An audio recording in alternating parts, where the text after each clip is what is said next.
মাধ্যমিক পরীক্ষার্থীদের আগামীর সাফল্য কামনা করে পরীক্ষার দ্বিতীয় দিনেও পরীক্ষার সামগ্রী তাদের হাতে তুলে দিলেন জেলা তৃণমূলের বরিষ্ঠ নেতা তথা পুরুলিয়া জেলা পরিষদের সহকারী সভাধিপতি সুজয় বন্দ্যোপাধ্যায় ও তার সহকর্মীরা। মঙ্গলবার জেলার অন্যতম বৃহৎ মাধ্যমিক পরীক্ষা কেন্দ্র নপাড়া হাই স্কুলে প্রায় ৬০০ জন ছাত্রছাত্রীর হাতে কলম তুলে দিয়ে আগামীর শুভকামনা ও সাফল্য কামনা করলেন জেলা পরিষদের সহসভাধিপতি। দ্বিতীয় দিনের পরীক্ষার পূর্ব মুহূর্তে এলাকার বর্ষিয়ান ব্যক্তিত্ব দ্বারা উৎসাহ ও হাতে কলম পেয়ে মাথা নুইয়ে প্রণাম করে আশীর্বাদ নিলেন ছাত্রছাত্রীরাও।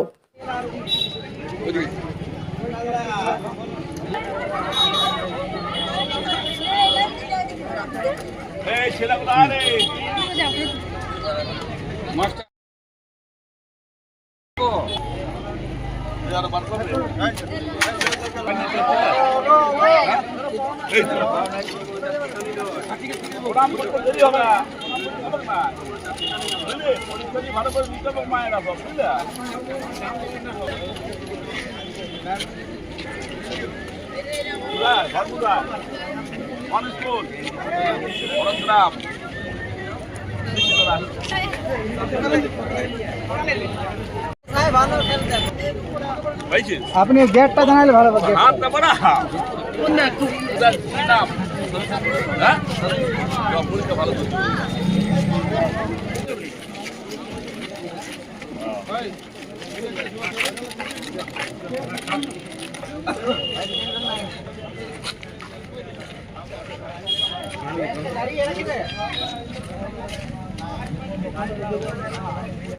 আমাদের সারা জেলার সবচাইতে একটি গৌরবময় স্কুল এই নপাড়া হাই স্কুল, অত্যন্ত গৌরবময় স্কুল।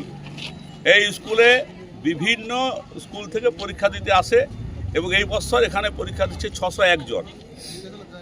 এই ৬০১ জন পরীক্ষার্থী যারা পরীক্ষা দিতে এসেছে তাদেরকে সামান্যতম একটু উৎসাহ দান, তাদের সঙ্গে থাকা, তাদের ভালোবাসা এবং তাদের মন যাতে চঞ্চল না হয় পড়াশোনা লেখাপড়া করার সময় বা পরীক্ষার সময়, তার জন্যই আমি এবং আমাদের যারা আছি, কৃষ্ণ মাহাতো আছে, আমার শ্রেয় স্বপন মাহাতো থেকে সবাই আমরা এসেছি। তাদেরকে বেরিয়ে করলাম, দামোদরপুর থেকেও আমার জগন্নাথ মাহাতো আছে, সবাই আমরা এসেছি। তাদের প্রতি সহানুভূতি জানিয়ে তারা যাতে লেখাপড়া পরীক্ষাটা ভালো হয় তার জন্য তাদেরকে আশীর্বাদ করতে এসেছি, ভালোবাসতে এসেছি।